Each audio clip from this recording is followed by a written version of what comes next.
Bienvenue à toutes et à tous sur Happy Visio pour cette visioconférence qui vous est offerte par la Mutuelle des métiers de la justice et de la sécurité qui protège et accompagne les agents du ministère de la Justice depuis plus de 80 ans. Elle est aussi ouverte à tous les agents au service de la sécurité et aux agents publics territoriaux. Chaque jour, la MMJ se mobilise pour répondre aux besoins d'équité, de solidarité de ses adhérents. Addiction au numérique, comment les écrans influencent-ils notre sommeil? Bonjour à vous, Charlotte Gruson. Bonjour Lionel. Vous êtes psychologue et professeur de yoga. Vous avez travaillé pendant plus de 12 ans en service addictologie. Première question, est-ce que l'addiction au numérique concerne plus les hommes, les femmes ou encore nos adolescents? Eh bien, elle concerne tout le monde. C'est bien pour ça que on a choisi ce thème avec la MMJ. Effectivement, on pourrait croire que, les adolescents sont les seuls concernés, mais non, les adultes également, c'est ce qu'on va voir dans un tout petit instant. Belle visioconférence à toutes et à tous. Alors bienvenue à tous et à toutes. Je vais, vous proposer donc cette heure de conférence consacrée à l'addiction numérique.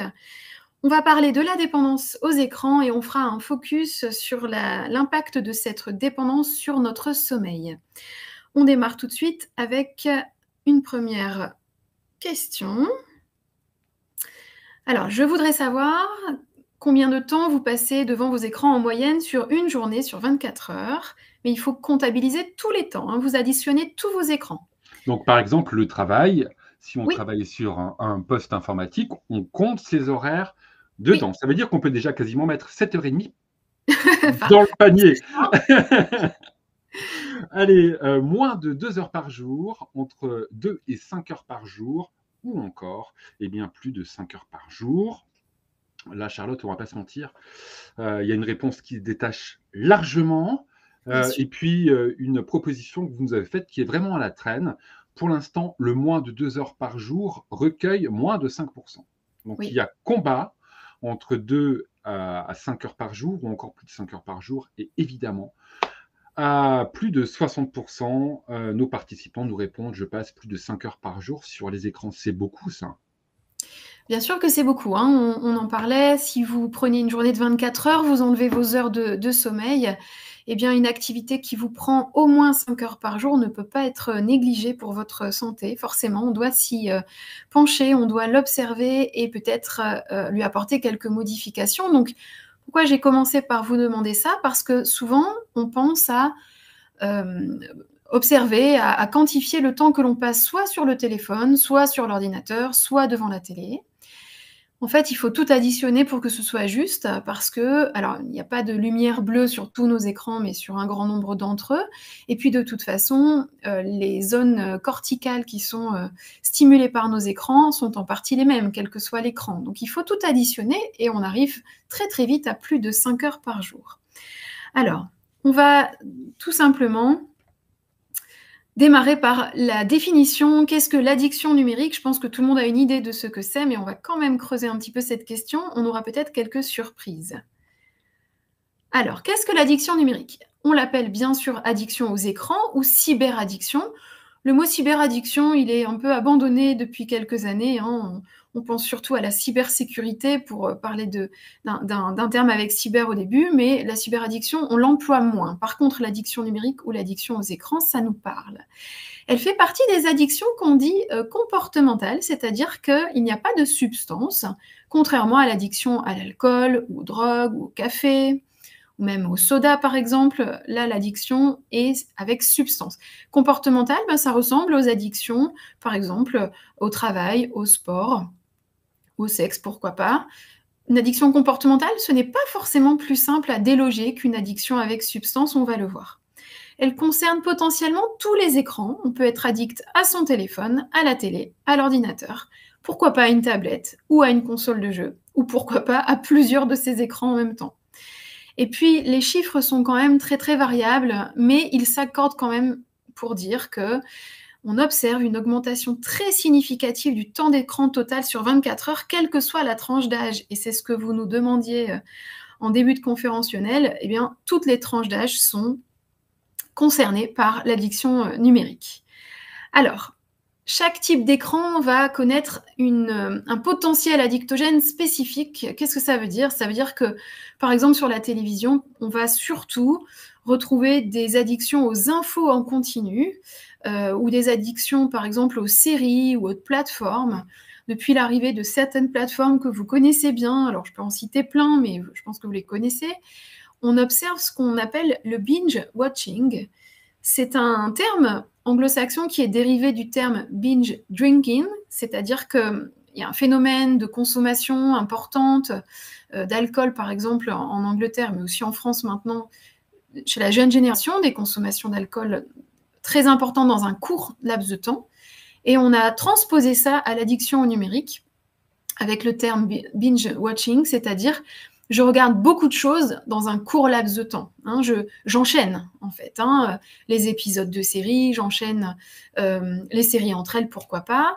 C'est très, très facilité, vous le savez bien, par le fait que sur nos plateformes, on vous propose l'épisode suivant directement. Parfois même, il commence avant même que vous ayez utilisé la télécommande pour faire quelque chose. Donc, si vous aviez prévu d'en regarder 2 et que l'épisode 3 commence, on a tous eu cette réaction de se dire « Allez, je regarde les 5 premières minutes et puis finalement, on regarde tout. » Donc, c'est très, très bien pensé pour que l'on passe beaucoup de temps sur ces plateformes. L'addiction, bien sûr, au smartphone. Donc, les réseaux sociaux, évidemment, on va beaucoup en reparler, les appels, les visios maintenant, mais aussi les messageries instantanées. Et puis, les tablettes, les ordinateurs et les consoles. Donc, les jeux en ligne, ça combine 2 addictions. C'est une addiction croisée, addiction aux écrans et addiction aux jeux. Quand on pense addiction aux jeux, on pense plutôt aux jeux d'argent. Mais les jeux en ligne, qu'ils soient payants ou gratuits, peu importe, sont aussi très, très addictogènes. On connaît par exemple Candy Crush, c'est un exemple très connu, mais effectivement, c'est un jeu qui est extrêmement bien pensé pour vous donner envie de continuer à jouer, qui vous offre des vies, qui offre des récompenses si on se connecte tous les jours, etc., etc. Et tout est pensé pour que vous ayez envie d'y revenir dans ce jeu. Alors, peut-être un tout petit focus sur l'addiction à la cyberpornographie, la pornographie sur Internet. Là encore, ça combine 2 addictions différentes, les écrans et la pornographie.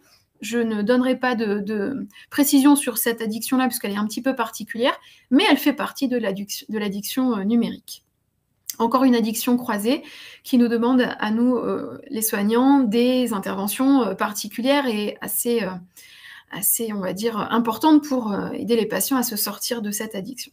Alors, si on fait un petit arrêt sur image, l'usage des écrans n'est pas toujours le même, et on va d'abord parler de l'usage professionnel très rapidement, et puis on va passer, mais quand même, l'usage professionnel, on remarque qu'on utilise de plus en plus nos ordinateurs, de plus en plus nos téléphones pour travailler. On a parfois même un portable, alors un téléphone portable ou un ordinateur portable de bureau ou de service.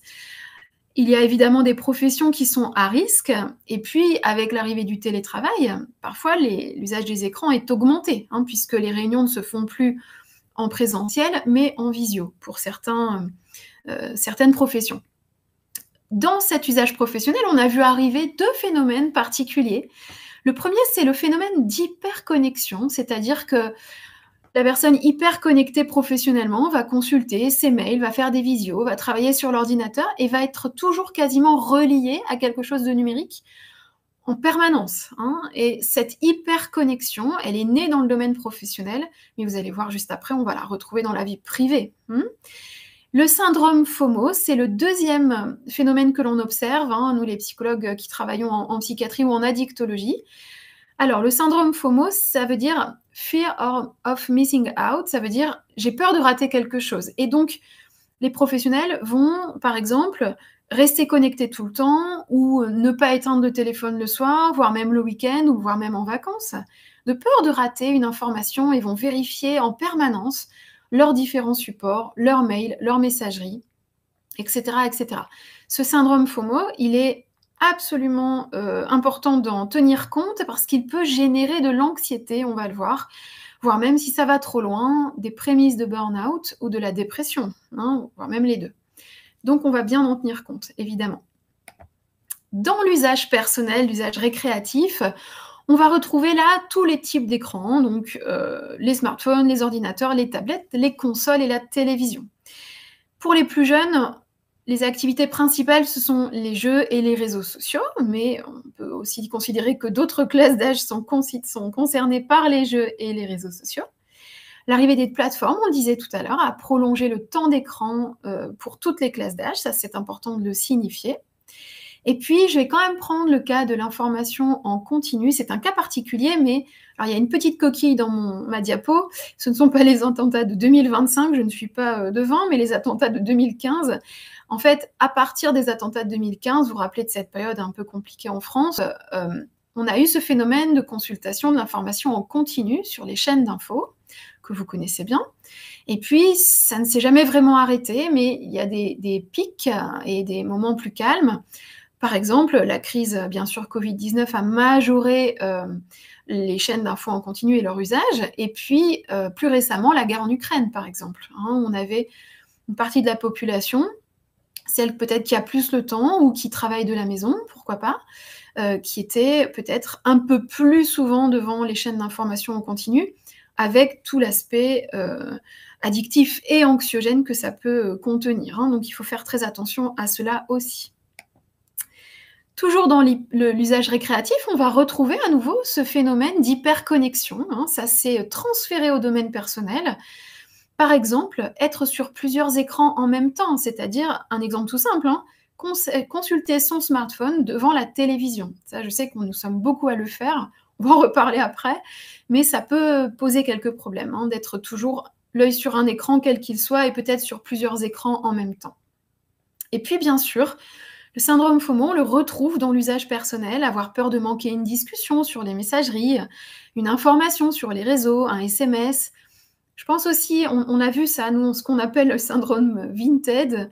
On a vu ces vendeurs et ces vendeuses sur les réseaux de seconde main, les sites de seconde main, développer une certaine dépendance à leur consultation de téléphone ou d'ordinateur pour vérifier s'il y avait une offre, s'il y avait quelque chose à emballer, quelque chose à envoyer.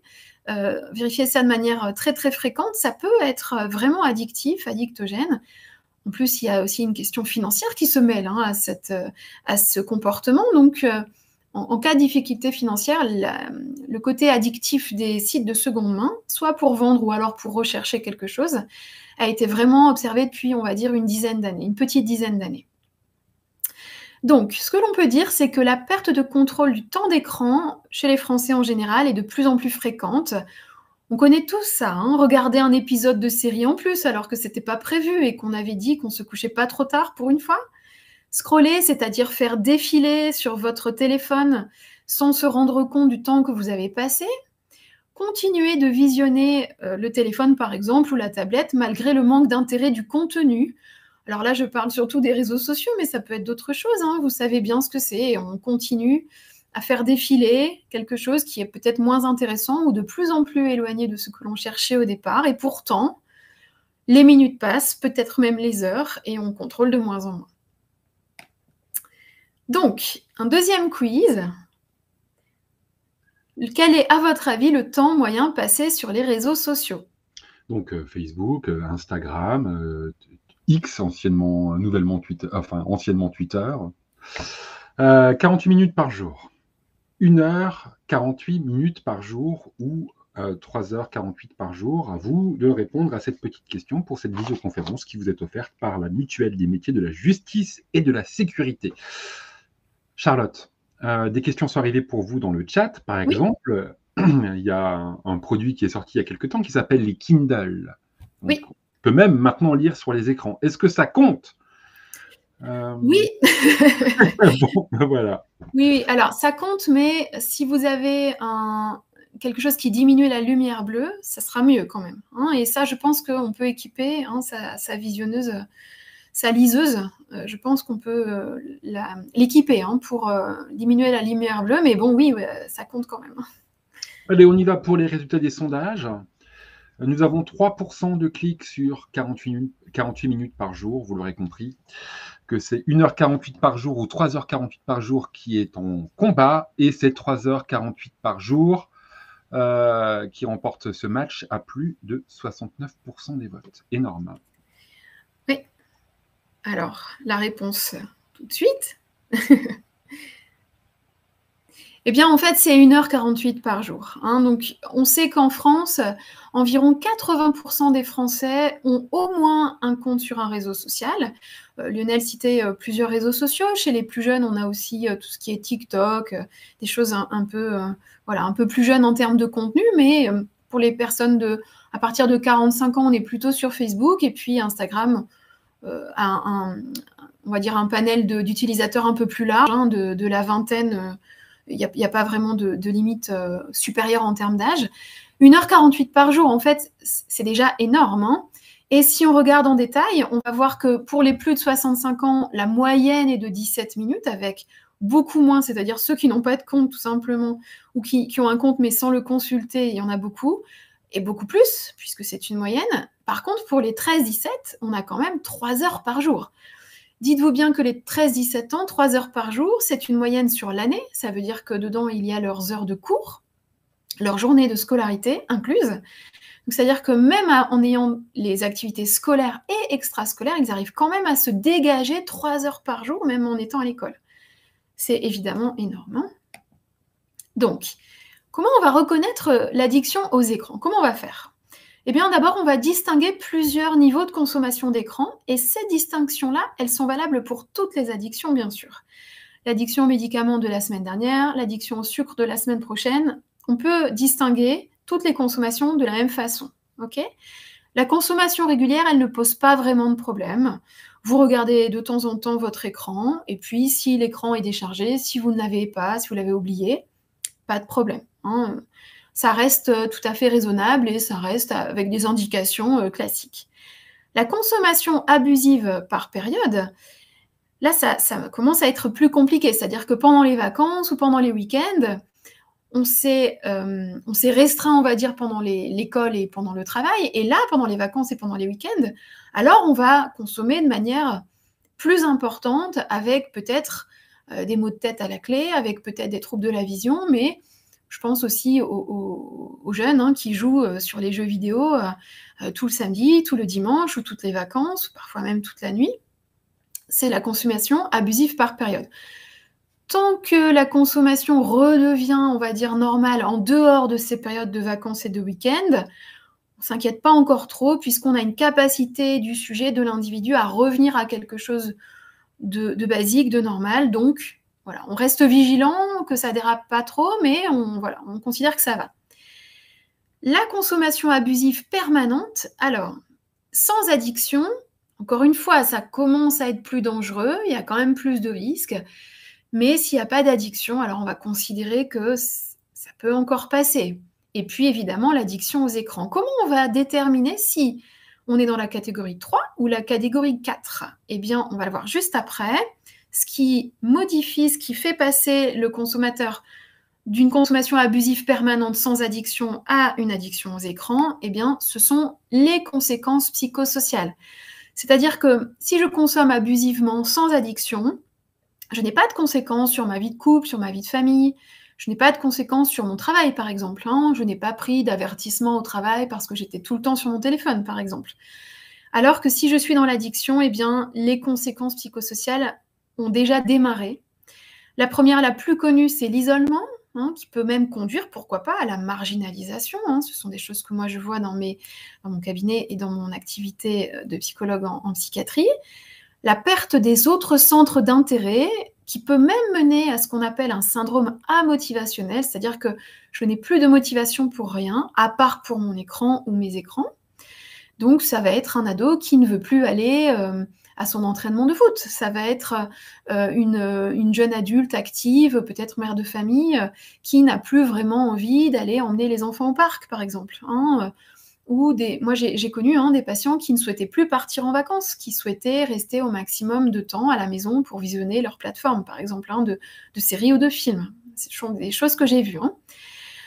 Le troisième point, c'est la difficulté à créer ou à maintenir les relations dans la vraie vie, hein. IRL, ça veut dire, c'est un anglicisme, hein, ça veut dire dans la vraie vie. Et donc, si j'ai du mal à me créer de vraies amitiés en présentiel, on va dire, ou si j'ai du mal à maintenir les amitiés que j'avais déjà, ou les relations professionnelles, de voisinage, alors quand même, il faut que je fasse très très attention à cette addiction qui est peut-être en train de s'installer.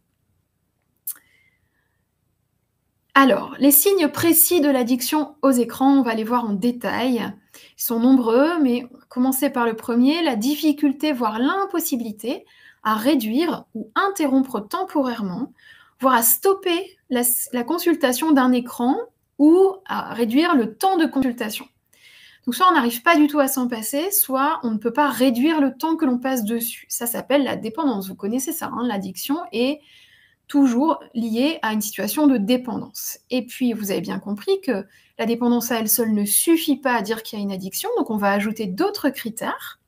Le deuxième, c'est la tension psychique avant de se connecter et le bien-être durant la durée de connexion. Donc quand on est sur son écran, on ne pense plus à rien, on est bien. Par contre, si on observe qu'on n'a presque plus de batterie ou plus de batterie du tout, alors il y a une tension qui monte. Ou si on a oublié son téléphone à la maison quand on part au travail et qu'on vit ça de manière voilà, très difficile, alors si c'est parce qu'on n'a pas de nouvelles des enfants et qu'il y a des difficultés en ce moment, pourquoi pas, hein, ou de son conjoint, pas de souci. Mais s'il n'y a pas de difficulté particulière en ce moment, qu'on n'attend pas de messages ou pas de nouvelles spécifiques aujourd'hui, et que l'on vit très très mal d'avoir oublié son téléphone, alors il faut quand même se poser quelques questions. Le troisième critère, c'est la frustration, voire la colère, et peut-être même parfois la culpabilité lorsqu'on arrête le temps d'écran. Alors là, je pense surtout aux enfants et aux ados, quand on leur demande d'éteindre leur console, leur téléphone à table par exemple pour manger, hein, ou la télé, ou des choses comme ça. Parfois, les enfants et les ados ont de la frustration, voire même de la colère. Hein. Ça, c'est un phénomène qu'on observe beaucoup. La culpabilité, elle a lieu plutôt chez les adultes. Vous savez, vous êtes couché dans votre lit, vous êtes dit « ce soir, je vais m'endormir tôt, je vais passer une bonne nuit ».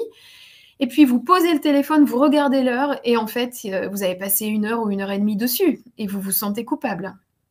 Ça, c'est un critère à retenir dans la définition de l'addiction aux écrans. Puis, bien sûr, comme toute addiction, l'augmentation progressive du temps d'écran consommé, c'est ce qu'on appelle la tolérance, c'est-à-dire que pour être satisfait au départ quand on a son téléphone, hein, quand on démarre avec le téléphone, généralement c'est au collège, hein, on passe quelques minutes dessus et puis c'est déjà très très bien. Et puis petit à petit, plus l'enfant grandit, plus l'adolescence développe, peut-être plus l'adulte accède à de nouvelles fonctionnalités dans son smartphone par exemple, et puis on passe de temps sur l'écran. Et notamment dans les périodes d'anxiété et de déprime ou de dépression, on voit que le temps d'écran, en général, augmente. Hein. Ça peut être un signal de mal-être psychique et un signal d'alarme sur la santé mentale. Pour l'addiction aux écrans, on a encore d'autres critères qui sont la sensation de manque, d'anxiété, d'irritabilité ou de désespoir lorsque la connexion est impossible. C'est le sevrage. Hein, donc c'est-à-dire que je n'ai plus de batterie, j'ai perdu mon téléphone, on m'a dit de ne pas regarder mon téléphone, ou alors je vais passer toute une journée de formation à mon travail et je ne peux pas consulter mon écran puisque je suis en formation avec d'autres et on regarde ce que je fais, alors je peux me sentir irritable, anxieux, en manque. Le cas du désespoir, c'est vraiment le summum de l'addiction, mais ça se voit bien sûr. En 6, la poursuite du temps d'écran malgré les effets indésirables qu'il procure sur la santé, la vie de famille, sociale ou professionnelle. Donc, c'est ce que je disais tout à l'heure, des tensions familiales, des tensions conjugales, des remontrances professionnelles par rapport à un temps d'écran. Si vous arrivez en retard le matin au travail, quasiment tous les matins parce que vous êtes couché très très tard, parce que vous avez passé toute la nuit à jouer sur une console ou sur votre téléphone, bah, évidemment, ça va poser problème au bout d'un moment. Et puis, la poursuite du temps d'écran, malgré les risques pour la santé, on va les voir juste après, donc je les garde pour tout à l'heure. Et puis, on en a parlé, l'abandon des autres activités au profit du temps d'écran. Si j'arrête d'aller faire mes loisirs, si j'arrête d'aller marcher, si le temps de repas est réduit pour pouvoir plus regarder mes écrans, si je zappe la douche, par exemple, je pense aux ados, c'est quelque chose qu'on voit souvent, ou si je refuse des sorties pour pouvoir regarder la télé, par exemple, alors le plaid et la plaque de chocolat, on l'a tous fait, hein, pas de problème, hein, mais ça, c'est pas gênant. Mais si c'est systématique, alors peut-être il faut se poser quelques questions. Alors, à savoir, les études sur les écrans sont très nombreuses et parfois contradictoires. C'est sûr que les écrans peuvent être tout à fait utiles, on verra après, mais pour développer des compétences cognitives, de mémoire ou d'apprentissage, ça, on en convient, hein, pas de problème. Mais maintenant, il est quand même communément admis que le temps d'écran dépend de l'âge du sujet. C'est-à-dire qu'on ne peut pas accepter, par exemple, qu'un enfant de moins de 5 ans passe 3, 4 heures, 5 heures devant la télé non-stop. Vous savez bien que pour son cerveau, ça va être compliqué. On va en reparler après. Vous savez aussi, il est communément admis maintenant qu'il existe des périodes de vie où l'exposition aux écrans est critique. Alors, je viens d'en parler, la petite enfance, mais aussi l'adolescence ou, par exemple, pendant les périodes de difficulté de la vie adulte. Si vous êtes anxieux, si vous êtes déprimé, alors c'est là où il faut faire très très attention à votre consommation d'écran.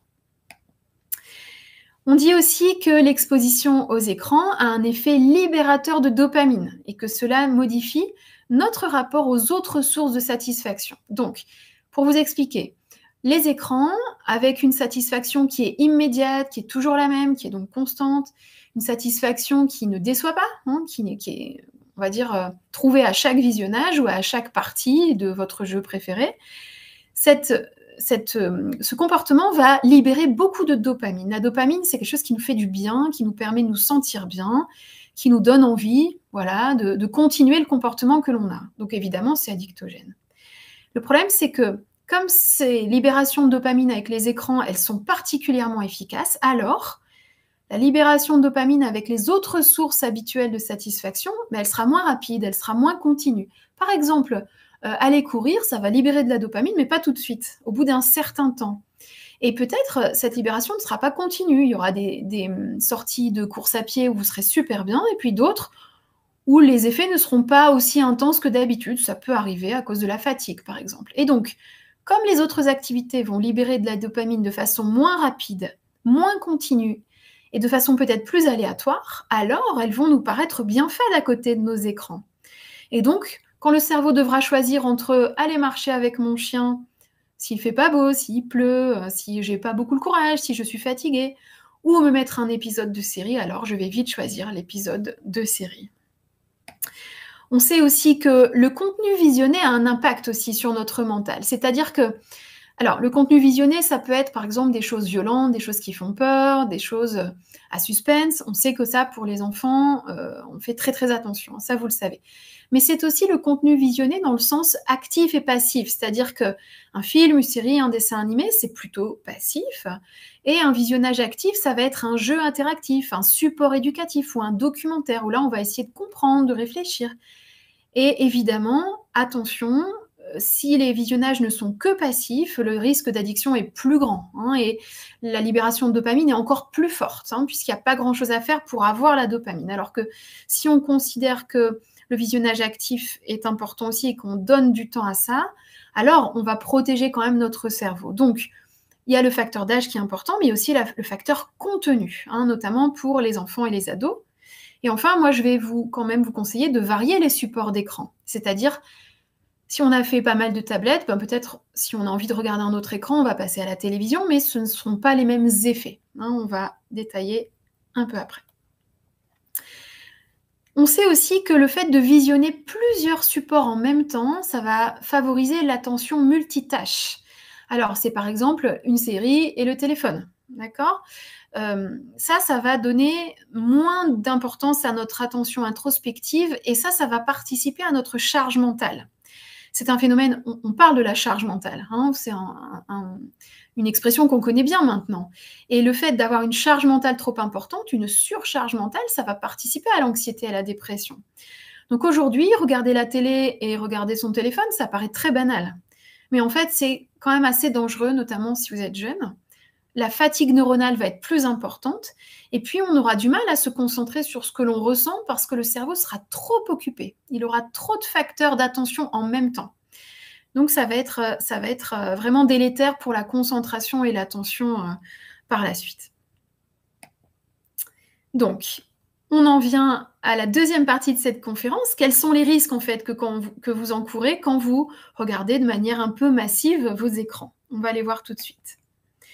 D'abord, sur le court terme et le moyen terme, on va voir que le risque premier, c'est la sédentarité, forcément.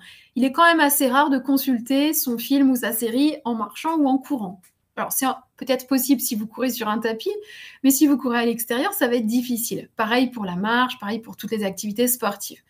Donc attention, la sédentarité est un risque avec tout ce que cela suppose, hein. Les troubles de l'attention et de la concentration, mais je viens d'en parler. Si c'est une attention extérieure avec l'écran qui est mon attention principale, c'est-à-dire que c'est la télé qui me capte ou c'est le téléphone qui me capte ou la tablette, alors je ne vais plus faire d'effort d'attention ou d'effort de concentration. Ce n'est plus moi qui vais vers l'activité, c'est l'activité qui vient vers moi. Ça, c'est vraiment embêtant. La fatigue, bien sûr. L'irritabilité, on en a un peu parlé, hein, quand on arrête l'écran ou quand on ne peut pas consommer son écran comme on le souhaiterait. Et puis les troubles de l'humeur, hein, on en a parlé aussi un petit peu. Le fait d'être un peu déprimé, d'avoir envie de pleurer, de s'énerver, ce sont des troubles de l'humeur que l'on voit à court et à moyen terme quand les écrans sont un peu trop présents. Toujours à court et à moyen terme, des troubles du comportement, c'est-à-dire plus de disputes, plus de tensions familiales ou peut-être d'autres troubles.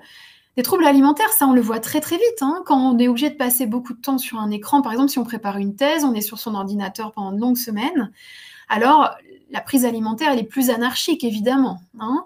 Et puis, si on consomme devant un écran, eh ben, on a tendance à manger un peu plus que si on regarde son assiette, hein, et si on mange à table sans écran. Vous avez tous et toutes déjà été confrontés à ce phénomène. Vous vous servez de manière machinale en regardant un film dans une assiette de popcorn ou peu importe, dans une plaque de chocolat, et puis en fait, l'assiette est terminée, la plaque est déjà terminée et vous ne l'avez pas vue. Vous n'avez pas senti que vous avez tout mangé, hein. Ça, attention, hein, les troubles alimentaires sont très fréquents. La réduction des autres sphères de vie, on en a déjà un petit peu parlé. Et puis les troubles du sommeil, la lumière bleue, l'excitation cérébrale, on va faire un focus tout à l'heure là-dessus, donc je passe, hein, on y reviendra juste après. À long terme. Alors, bien sûr, puisqu'on a dit les troubles alimentaires à court terme, eh bien à long terme, sans surprise, la prise de poids et l'obésité. Hein, attention, les études américaines nous montrent qu'il y a une vraie corrélation entre le temps passé devant un écran et les risques d'obésité chez les enfants, chez les ados et aussi chez des adultes qui étaient précédemment plutôt considérés comme de poids normal, hein. Donc attention à ça. Les troubles de la vision, eh bien oui, à force de s'accommoder au niveau visuel sur de petits écrans de téléphone, des petites tablettes ou des consoles portables, par exemple, hein, pour ne pas citer la Switch, par exemple, ce sont quand même des écrans qui sont petits. Alors, ce trouble de l'accommodation, vraiment, va être délétère, hein, on va en reparler un petit peu, mais il faut faire très, très attention. Les céphalées et les migraines, hein, ça, on a peut-être déjà tous eu mal à la tête après avoir visionné un très long film. Les hallucinations et les illusions auditives. Moi, je le vois beaucoup, ça, chez les jeunes adultes. Entendre le bruit d'un SMS ou entendre la notification d'un mail. Penser que l'on a reçu quelque chose, on vérifie son écran et en fait, il n'y a rien. Ça, moi, je le vois beaucoup. Alors, au niveau de l'addiction aux écrans professionnels, mais aussi personnels, hein.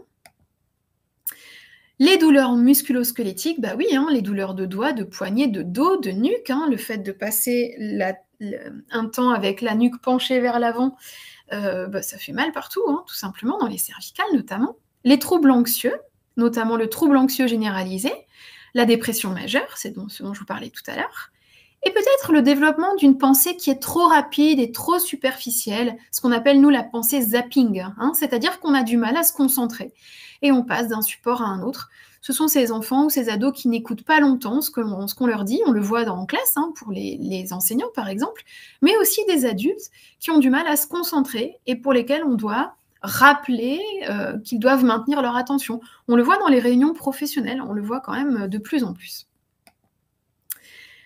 Encore sur le long terme, l'attention et la concentration, les pensées obsessionnelles, c'est-à-dire ne penser qu'au fait qu'on n'a plus de batterie ou ne penser qu'au fait que ce soir on va rentrer pour regarder son film.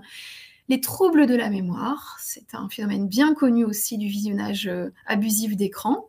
Et puis on l'a dit précédemment, la perturbation de la libération de dopamine avec donc des risques soit d'être complètement asthénique, c'est-à-dire d'être complètement éteint entre les visionnages d'écran, ou d'être au contraire très agité parce qu'on est en attente du futur temps d'écran. Ça notamment, on le voit aussi beaucoup chez les enfants qui ont du mal à se poser, hein. Enfin, à long terme, le désintérêt pour tout ce qui n'est pas numérique. Ça, moi, je le vois beaucoup chez les jeunes enfants qui regardent trop d'écran et qui ne jouent pas avec leurs jouets non numériques, donc les jouets en bois, les puzzles, les dominos, etc. Ils n'arrivent pas du tout à être en interaction avec ces jeux-là. L'isolement, le repli sur soi, la rupture des liens sociaux réels au profit de liens uniquement virtuels, les conflits sociaux, conjugaux, professionnels, et puis, bien sûr, les troubles graves et durables du sommeil. On va faire un focus, on y va tout de suite. Juste avant ce focus sur le sommeil, quelques éléments chez les jeunes enfants. Alors, juste une petite diapo juste sur ça. Un grand temps d'écran réduit les temps consacrés aux autres expériences sensorielles. C'est-à-dire qu'un enfant qui passe 5-6 heures par jour sur un écran, forcément, il n'a pas un temps de journée illimité, donc il va forcément être moins dans le contact, moins dans l'odorat, par exemple. Et attention, on peut développer des troubles des sens. Alors, parfois, ça se rattrape, c'est réversible, mais parfois, c'est moins quand même rattrapable. Ce qui est perdu peut rester perdu. Donc, il faut faire très attention. Des déficits de sensibilité qui sont plus ou moins faciles ou difficiles à combler ultérieurement. Et puis, le fait d'avoir la vision focalisée sur un écran de quelques centimètres seulement, ça va nuire au développement de la vision que l'on appelle grand angle. Pour les fans de photographie, vous savez ce que c'est un grand angle, ça permet de prendre des photos avec un plan très très large. Et si l'enfant n'a pas la vue grand angle, parce qu'il est tout le temps focalisé sur un petit écran, alors on sait que les côtés de son champ visuel vont être troublés, ça va nuire à son champ visuel. Et attention, encore une fois, ça peut être réversible, mais pas toujours. Parfois, c'est irréversible. On voit ça aussi de plus en plus chez les adultes. J'attire votre attention là-dessus. Alors, un petit focus sur les troubles du sommeil dus aux écrans. Un petit quiz, ça faisait longtemps. À votre avis, quel est le temps moyen de sommeil par nuit pour les adultes? 6h42, 7h22 ou encore 8h02, c'est une moyenne. Donc ça veut dire qu'il y a des gens qui dorment beaucoup et d'autres beaucoup moins. Et directement, une question se détache. Et puis une actuellement qui recueille 0% des votes. On va mettre fin au vote dans quelques secondes. Et puis n'hésitez pas à poser vos questions à Charlotte Gruson qui est avec nous jusqu'à 14h sur Happy Visio, psychologue et professeur de yoga. Je rappelle que cette visioconférence vous est offerte par la mutuelle des métiers de la justice et de la sécurité.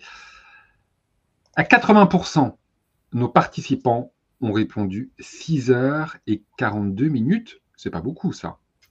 Non, ce n'est pas beaucoup. Et pourtant, vous avez raison, c'est la bonne réponse. Depuis quelques années, alors depuis les années 2020 environ, le temps de sommeil moyen par nuit pour les adultes en France est passé sous la barre des 7 heures. Alors, on le craignait qu'on descende en dessous des 7 heures. 7 heures, ça peut vous paraître beaucoup, mais rappelez-vous, c'est une moyenne. Lionel l'a très bien dit. Donc, certaines personnes dorment plus, bien sûr, mais d'autres beaucoup moins. Et puis, attention, le temps passé allongé n'est pas forcément le temps de sommeil effectif. Pour ceux qui ont des montres connectées, vous faites bien la différence. C'est bien écrit, le temps de repos et le temps de sommeil effectif. Et donc, 6h42, c'est très, très peu. Plus le temps d'écran augmente, plus le temps de sommeil diminue, évidemment. Donc, au niveau de votre sommeil, l'impact de la lumière bleue des écrans sur la rétine, et désormais cet impact, il est mieux connu. La lumière bleue, ça a tendance à bloquer la mélatonine. Vous savez, la mélatonine, vous pouvez en prendre sur ordonnance ou d'ailleurs sans ordonnance en pharmacie ou en parapharmacie. C'est ce neurotransmetteur qui favorise l'endormissement. C'est celui qui donne le starter de votre nuit, en fait, qui donne le coup d'envoi de votre sommeil. Et si la lumière bleue bloque la mélatonine, elle ne peut pas, ce qu'on appelle, monter au cerveau. C'est une image, bien sûr, elle est présente dans le cerveau, mais elle ne monte pas jusqu'à ses récepteurs. Alors, ça favorise le fait d'être réveillé longtemps et d'avoir du mal à s'endormir, évidemment. Et puis, au-delà de la lumière bleue, puisque tout à l'heure on parlait d'enlever la lumière bleue, par exemple, sur une liseuse, au-delà de la lumière bleue, l'écran maintient un état d'excitation intellectuelle. Forcément, quand vous regardez votre écran, il n'y a pas que des images. Généralement, vous lisez des choses aussi. Le fait de lire, c'est une fonction qui va demander un effort neuronal. Donc, le premier risque pour le sommeil, c'est le retard d'endormissement et le manque de sommeil total. Alors, je vais faire juste une petite aparté parce qu'on me demande souvent ça. Alors, on me dit, de ce fait-là, il ne faut pas lire de livres avant de s'endormir. Si, lire un livre, il n'y a pas de lumière bleue. Et puis, il y a un effet un peu hypnotique avec la lecture sur les livres qui n'existe pas avec la lecture sur les écrans. Donc, lire un livre avant de s'endormir, un vrai livre, une BD, un journal, un magazine, aucun problème, d'accord? Là, on parle vraiment de l'écran. Lire sur une liseuse, c'est différent de lire dans un livre. Toujours l'impact sur le sommeil, eh bien, on considère qu'en France, il y a à peu près 25% des adultes qui ont une dette chronique de sommeil. Ça, c'est énorme, hein. Une dette chronique de sommeil, ça veut dire qu'ils manquent de sommeil toute l'année, et pour plusieurs années de suite. Un quart des adultes devraient dormir plus. Attention à ça. Alors, encore une fois, je voudrais attirer votre attention sur un autre phénomène, c'est ce que j'appelle l'inversion de phase. L'inversion de phase, ça veut dire petit à petit, je décale mon horaire d'endormissement. Donc, a priori, je me réveille ou au moins je me lève de plus en plus tard. Et ça peut aller jusqu'à inverser le rythme jour-nuit. Ça, chez les publics comme les ados, les étudiants, les actifs qui ont un peu le choix de leurs horaires, et chez les personnes à la retraite, c'est un vrai risque. Vraiment, ça diminue l'espérance de vie. On le sait avec les gens qui sont postés. Hein. On sait que l'espérance de vie des gens qui font les postes de nuit est moins importante malheureusement que chez les autres. Et donc, on a la même chose avec les écrans. Si on inverse ces phases diurnes et nocturnes, alors il y aura des conséquences très très importantes et assez rapides. Hein. En quelques semaines, on peut avoir des tachycardies, des hallucinations, de la dépression, de l'anxiété. Il faut faire vraiment très attention. Et surtout, un risque de développer d'autres addictions comme l'alcool, le tabac, le café ou les stimulants, par exemple. Hein. Donc, faites très, très attention à l'inversion de phase et dès que ça commence, il faut endiguer ça. Donc, le manque de sommeil ou le sommeil de mauvaise qualité a de nombreux impacts. On en a cité le risque cardiaque, l'hypertension, le cholestérol, le diabète, les troubles du cycle, donc les troubles hormonaux chez la femme, le surpoids et l'obésité, l'anxiété et la dépression. Donc, c'est ce qu'on vient de dire. Attention, avec ou sans inversion de phase, mais surtout avec inversion de phase, malheureusement. Alors, comment on va faire pour éviter ce type de dépendance? Que peut-on faire, nous, à notre niveau? On va le voir. Il y a plein de choses à faire. On va commencer peut-être par les recommandations officielles. Tout le monde a déjà vu cette affiche, je pense. Pas d'écran avant 3 ans. Ça, c'est assez facile à mettre en place théoriquement, mais je pense que d'un point de vue plus pratique, si vous avez des petits ou des enfants ou des petits-enfants, ben, c'est pas si facile que ça, tout simplement parce que peut-être que chez la nounou ou même à l'école, hein, on leur propose des écrans, donc ça les attire tout de suite très fort. Moi, ce que je dis, c'est pas du tout d'écran avant 3 ans, c'est pas évident à faire, mais en tout cas, toujours encadré, toujours avec des commentaires de l'adulte pour qu'il y ait encore du dialogue et que ce soit un temps d'échange et pas seulement l'enfant qui est happé par l'écran, et peut-être à petite dose, hein, donc de 5 minutes en 5 minutes ou dans 10 minutes en 10 minutes, et si c'est possible, pas plus. Donc, par exemple, un dessin animé, on coupe, on va jouer au ballon, on peut en remettre un après, mais on les enchaîne pas si c'est possible. Hein. Ça, je sais que c'est pas toujours facile. Hein. 3, 6, 9, 12. Peut-être cette affiche, vous la connaissez aussi, donc ça résume, pas d'écran avant 3 ans, puis de 3 à 6, on a une recommandation, de 6 à 9 et de 9 à 12. Alors, elle est intéressante cette recommandation-là, elle nous dit surtout attention aux réseaux sociaux, les enfants ne sont pas capables de les gérer, en plus normalement c'est interdit, donc il y a une bonne raison à cela. 3, 6, 9, 12, je pense qu'on a tous déjà vu cette affiche, elle est intéressante. Vous pouvez lire les recommandations, je ne vais pas toutes les lire, on n'a pas forcément le temps, mais elles sont vraiment intéressantes au moins à méditer. Et puis peut-être on connaît moins cette recommandation qui me semble super importante et très très bien expliquée, ce sont les 4 pas. Donc pour les enfants, et si possible pour les ados, c'est pas toujours évident, pas d'écran le matin, donc entre l'heure du lever et l'heure de départ à l'école, il n'y a pas d'écran. Pas d'écran pendant les repas, donc pas de téléphone, pas de télé. Parfois même pour les adultes, c'est difficile, hein, mais on essaye d'appliquer ça. Pas avant de se coucher, donc pas de télé juste avant de se coucher pour les enfants et les ados, et pas dans la chambre de l'enfant. Donc si possible, pas de console, pas de télévision, mais même pas de téléphone aussi dans la chambre de l'enfant.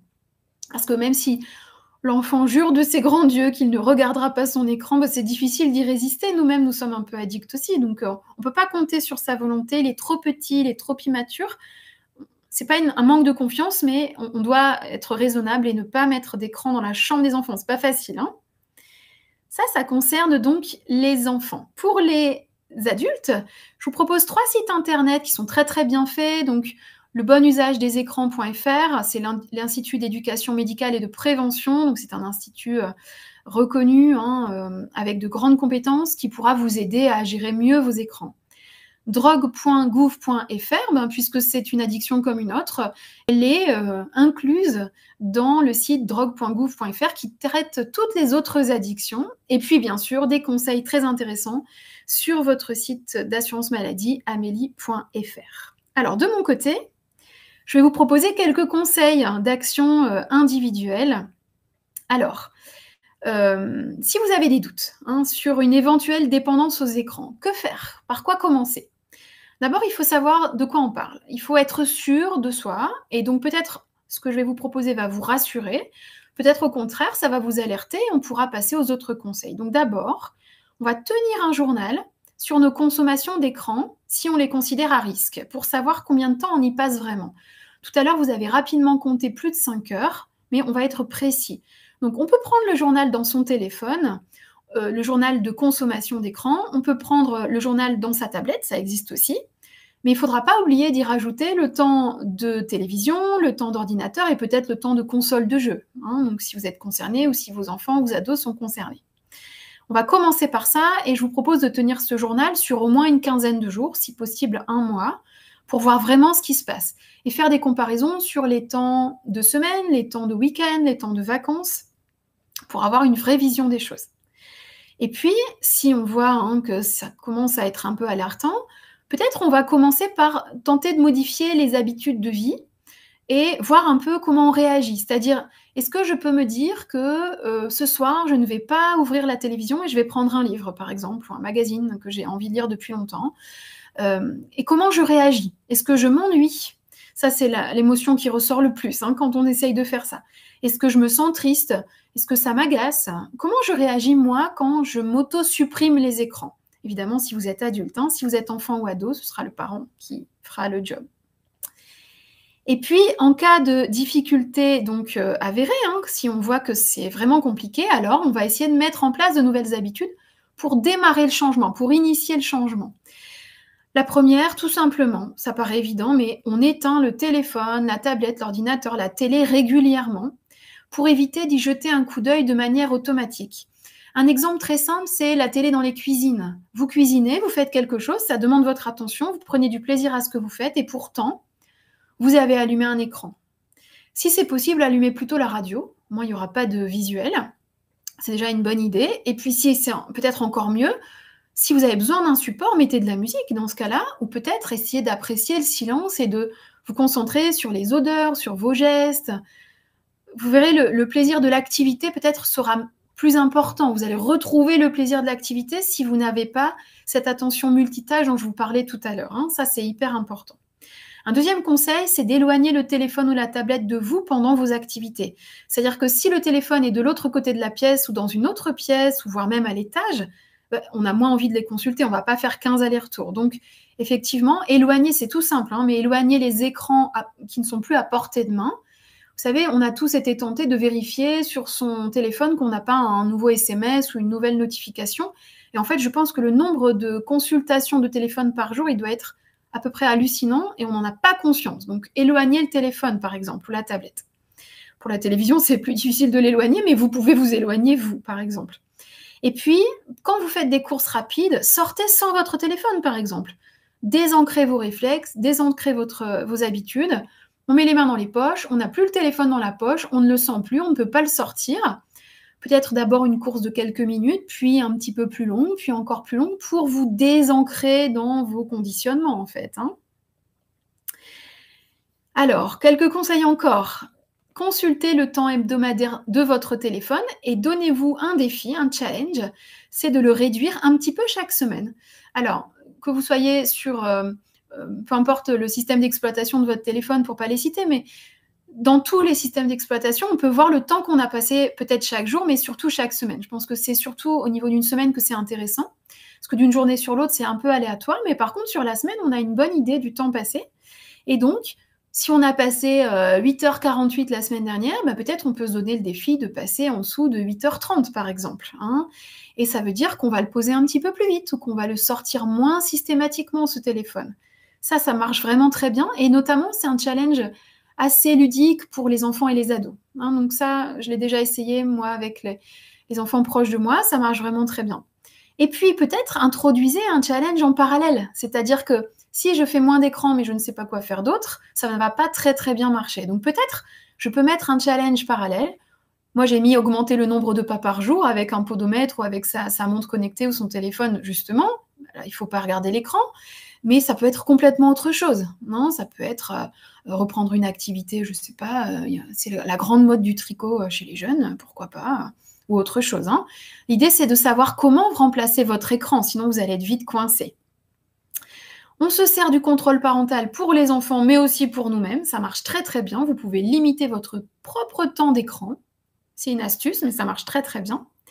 Et puis surtout, ce qui marche toujours quand on fait un changement dans sa vie, c'est de se récompenser en fait. Hein. Donc, récompensez-vous de vos progrès pour vous motiver. Si je passe en dessous des 3 heures de réseaux sociaux, par exemple, eh ben, je m'octroie quelque chose qui me fait plaisir, un repas particulier, une activité particulière, je m'achète quelque chose, etc., etc. Vous verrez, alors ça marche bien chez les enfants et les ados, mais on évite de trop appuyer là-dessus, mais par contre chez les adultes, on se fait plaisir, il ne faut pas hésiter, il faut retrouver de la dopamine ailleurs que dans l'écran. Donc vous achetez quelque chose, vous offrir quelque chose, un massage ou ce que vous voulez, ça marche très très bien. Ça c'est une très bonne idée. Pour votre sommeil maintenant, tenir un agenda du sommeil. Tout à l'heure, comme l'agenda de visionnage d'écran, c'est la même chose. Sur un mois, vous observez à quelle heure vous vous couchez, à quelle heure vous vous endormez, à quelle heure vous vous réveillez. Ça, c'est important. Et le nombre de réveils. Alors, pourquoi j'ai mis coucher et endormissement? Si je me couche à 23 heures et que je m'endors à 2 heures du matin, on a l'impression d'être longtemps dans son lit, mais ce n'est pas très effectif. Donc, faites attention à ça. Il faut vraiment écrire les 3 horaires. Coucher, endormissement et réveil. Pareil, si je me lève 2 heures après m'être réveillée, ça ne compte pas. C'est vraiment le temps de sommeil qui compte.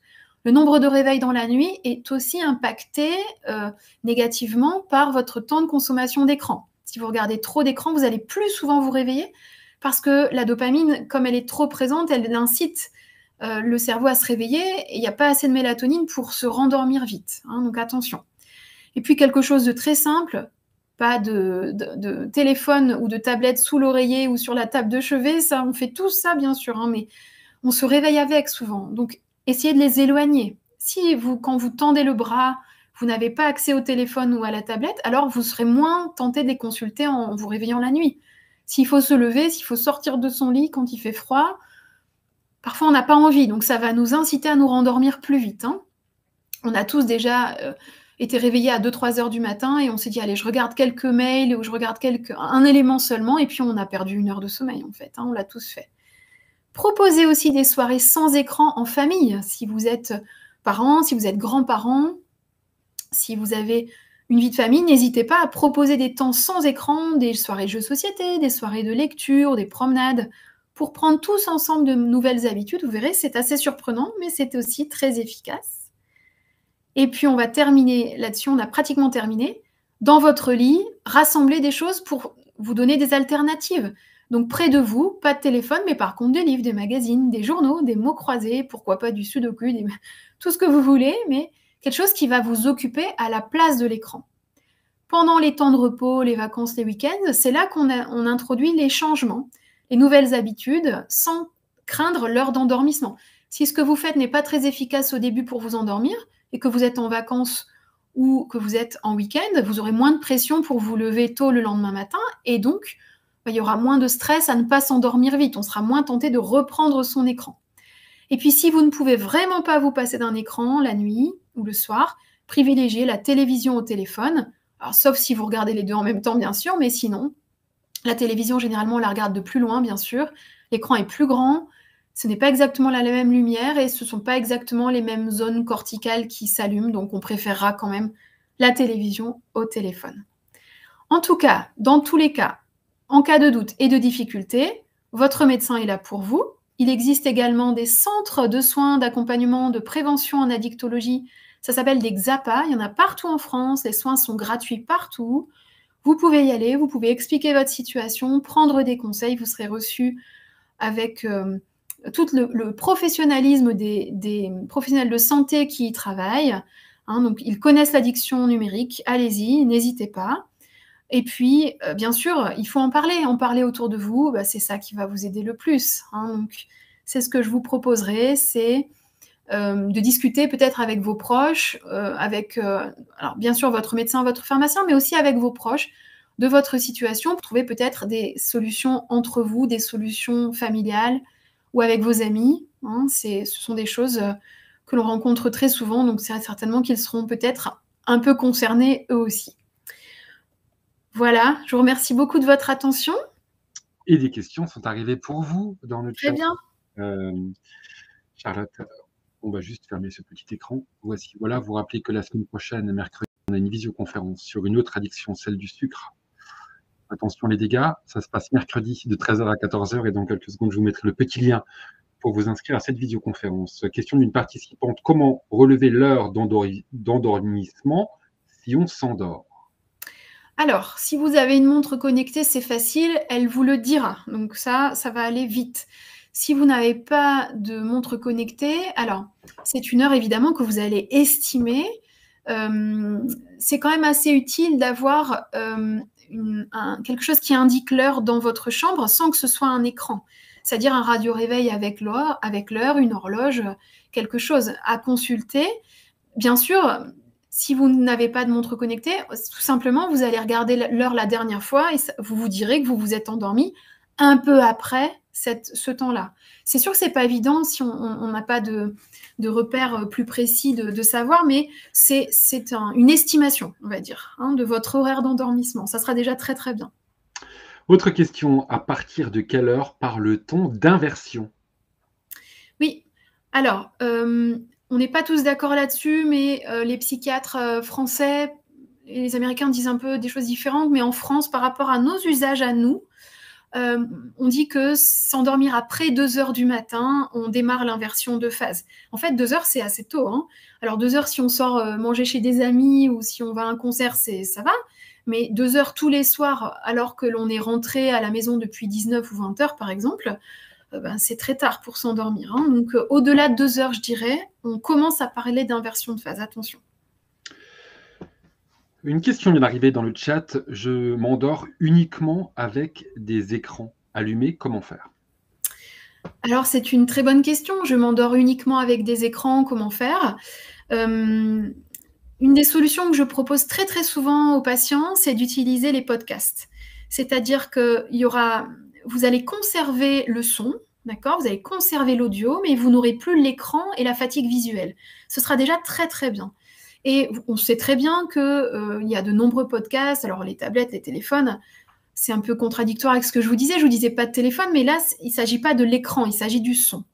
Généralement, quand on regarde la télé pour s'endormir, au bout d'un moment, on ferme les yeux et on écoute la télé, et c'est ça qui nous endort. C'est le bercement avec l'audio, en fait. Hein. Donc, n'hésitez pas à utiliser les podcasts.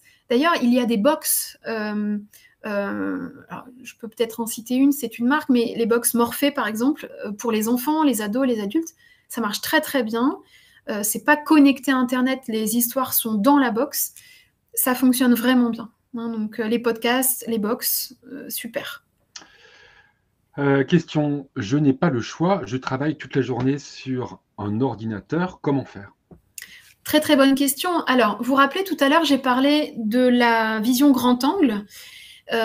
Moi, je vais vous proposer, si vous êtes sur un ordinateur toute la journée, je vais vous proposer de regarder plus de 10 secondes au loin, très régulièrement, tous les quarts d'heure. Mettez un réveil dans le téléphone ou dans votre montre, ou mettez-vous une sonnerie, quelque chose, et régulièrement, ne serait-ce que faire le tour de son bureau, que de se rendre à la machine à café, aux toilettes, même si vous n'allez pas vraiment prendre un café à chaque fois, ce serait une autre addiction au café, c'est pas une bonne idée. Mais effectivement, le fait d'enlever son regard de l'écran pour retrouver une vision grand angle, plus de 10 secondes, ça, pour votre confort visuel et pour votre santé du cerveau, c'est vraiment très important. Si on n'a pas le choix, on s'accommode. Hein, et bien sûr, les filtres à lumière bleue, hein, si vous pouvez, ça, c'est vraiment important aussi. Hein. Dernière question avant de se quitter, Charlotte. Évidemment, cette visioconférence sera disponible en replay sur notre site www.apivisio.com et nos participants pourront charger le support de présentation. Allez, dernière question. Si on fait une insomnie, que faire et comment pouvez-vous nous conseiller? Alors, on fait tous des insomnies malheureusement, pour éviter de la rendre chronique. C'est-à-dire que le cerveau, ait un conditionnement positif, avec votre insomnie et vous propose d'en refaire les nuits suivantes, hein. Ça va vite l'insomnie, ça se chronicise vite. Alors, il faut que vous sachiez pourquoi vous faites l'insomnie. Si c'est parce que vous devez aller aux toilettes, allez-y tout de suite, n'attendez pas. Allez aux toilettes, n'allumez pas les lumières si vous pouvez, gardez le maximum d'obscurité possible, quitte, si vous faites souvent de l'insomnie, à laisser une petite lumière dans le couloir qui vous éclaire au minimum, hein, par prévention, mais évitez la lumière dans la chambre, par exemple. Souvent on dit, est-ce qu'il faut se lever, boire un lait chaud, boire quelque chose, faire une activité, et puis quand on est fatigué, on se recouche. Ça, c'est propre à chacun. Moi, je le conseille pas forcément parce que le problème, c'est de chroniciser, en fait, hein. C'est de prendre une habitude qu'on va pas réussir à déloger. Donc, moi, j'aurais envie de vous dire, là, évidemment, les podcasts, ça marche très bien. Prenez un livre. Le livre, ça rendort très, très vite. Vous savez bien, on relit toujours la même page parce qu'on s'endort. Ça, c'est le symbole on peut dormir, on peut poser son livre, hein. Donc, si vous ne comprenez plus ce que vous lisez, c'est que vous êtes prêt à vous rendormir. Puis, on a tous eu déjà le livre qui tombe sur nous. Parfait, hein, les supports écrits non numériques, c'est ce que je conseille pour se rendormir. On pourrait aussi tomber dans la facilité et se dire, je prends une pilule magique à 1 h du matin. Bien sûr, hein, mais là, je pense que la conférence a été créée pour vous éviter ça. Donc, si on a un traitement somnifère, ça c'est une super remarque, hein, Lionel. Si on a un traitement somnifère, on le prend à l'heure prescrite de départ, on le prend à maximum 21 h, jamais après, mais surtout pas au milieu de la nuit. Alors là, votre cerveau, il va rien comprendre. Et puis surtout, le matin, vous allez être vaseux, vous allez être fatigué, et ça va majorer l'inversion de phase, hein. Donc surtout, on ne reprend pas en milieu de nuit son traitement somnifère. Merci beaucoup, Charlotte Gruson, psychologue et professeure de yoga. Je rappelle que cette visioconférence vous a été offerte par la Mutuelle des métiers de la justice et de la sécurité qui vous protège et vous accompagne. Elle est aussi ouverte à tous les agents je vais recommencer. Elle est aussi ouverte à tous les agents au service de la sécurité et aux agents publics territoriaux. Chaque jour, la MMJ se mobilise pour répondre aux besoins d'équité, de solidarité de ses adhérents. Belle journée à vous, Charlotte, et à très bientôt sur Happy Visio. Merci à tous. Au revoir.